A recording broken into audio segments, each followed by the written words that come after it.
Ever thought there were different types of ENFPs? Me too! What are they, and what do they mean psychologically speaking? Let's dive deep into the ENFP personality and get all the answers you need.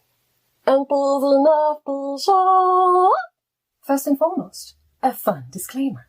If you're an ENFP, you might embody one of those following ENFP subtypes at some point in your life, or maybe this week. Maybe you'll experience each and every one of them today. Man, what's going on in your life?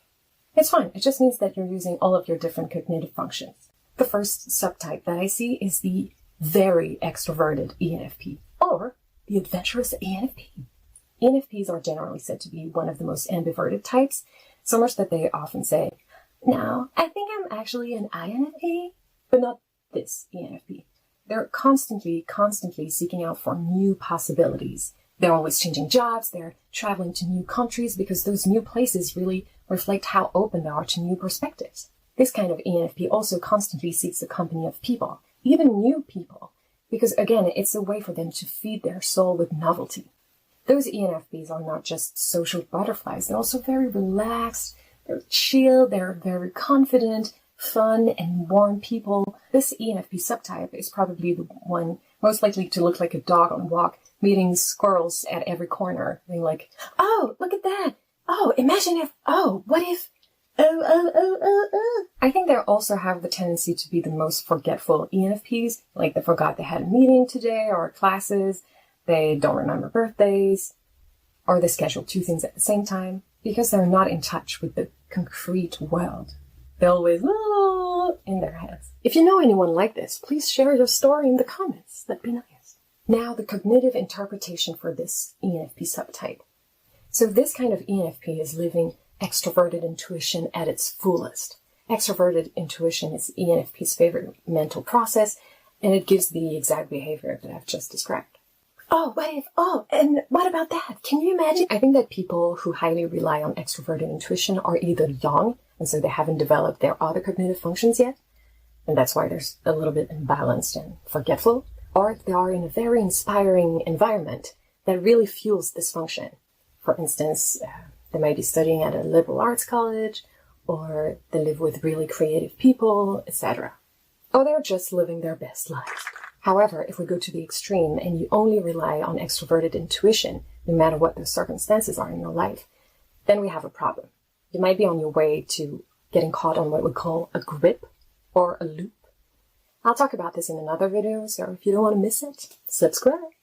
The second ENFP subtype that I see is the highly empathetic ENFP. It's actually the ENFP type that I would call the inspirer or the campaigner, as you see on 16personalities.com. This ENFP is a good listener. Yeah. Oh, really? Oh, right. Yeah.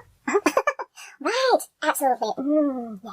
They have a great awareness of what people really need deep down, and they're super happy to help them in their pursuit of happiness. This kind of ENFP is really good at putting themselves in other people's shoes, and they have a lot of empathy.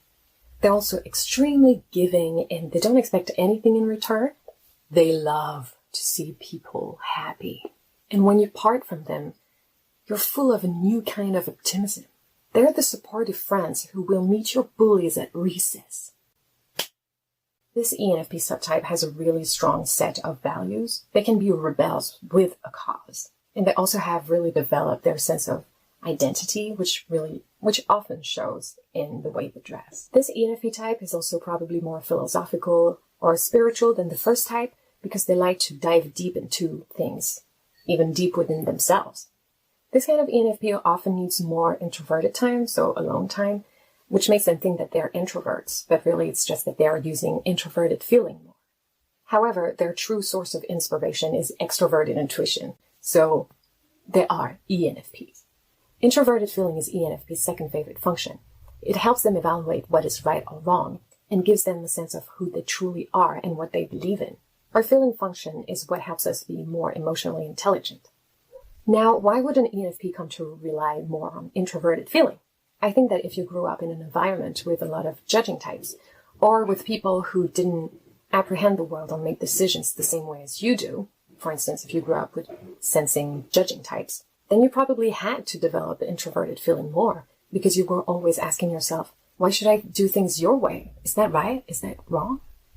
I have a blog post that dives deep into that topic. If you're interested, I'll link it down below. The third subtype, the lion-hearted ENFP, or the champion. This ENFP type has developed extroverted feeling and is really comfortable relying on it more than the average ENFP. That means that they're really good at coming up with a course of action to implement their ideas and achieve their dreams. This ENFP subtype is really good at using all first three cognitive functions of the stack and is seizing every opportunity they have. They're not afraid to network because they can detach themselves from their feeling function to be more efficient and achieve their goal. I think that this type can also be quite opinionated and appear to be very confident and charismatic. They're also probably really good at debates and have a lot of energy. And you could wonder if they're not like very kind ENTJs or maybe just ENFJs because they get things done and they're a feeling type and they're clearly intuitive. But how? How does one become so comfortable using extroverted thinking? I think people who develop all of their cognitive functions in a healthy way have this ability to tap into the power of extroverted thinking and become a high-functioning ENFP, a real champion. However, the possibilities of a burnout are real if you haven't developed introverted sensing enough and you don't see the impact that using that much energy all the time has on your body. Now, this subtype is different from a tertiary loop, which is what I'm going to talk about in another video. It would be a tertiary loop if they bypassed introverted feeling and never used introverted sensing.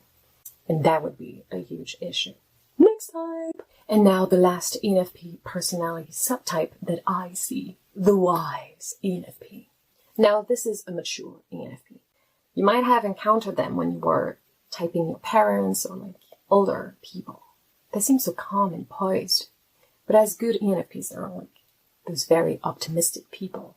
They have found the holy grail in developing all of their cognitive functions, including their inferior one, introverted sensing. What does that mean? ENFP's dominant function, extroverted intuition, is very abstract because it focuses on things that don't exist, possibilities. So the challenge for most ENFPs in life is going to be to access the opposite function, which grounds them, and that's introverted sensing. When you develop introverted sensing, you find the quiet peace of being able to stop looking for something new all the time. Finally, reality doesn't just hit you in the face right when you weren't expecting it.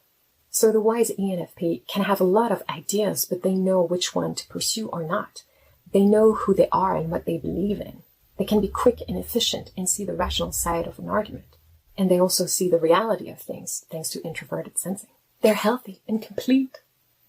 I think this type of ENFP can be easily confused for an ENFJ, or healthy and mature ESFPs can actually be confused for this kind of ENFPs, as they have all developed their cognitive functions, so they're all very balanced.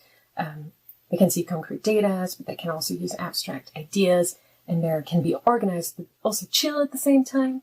Old people, so difficult to type.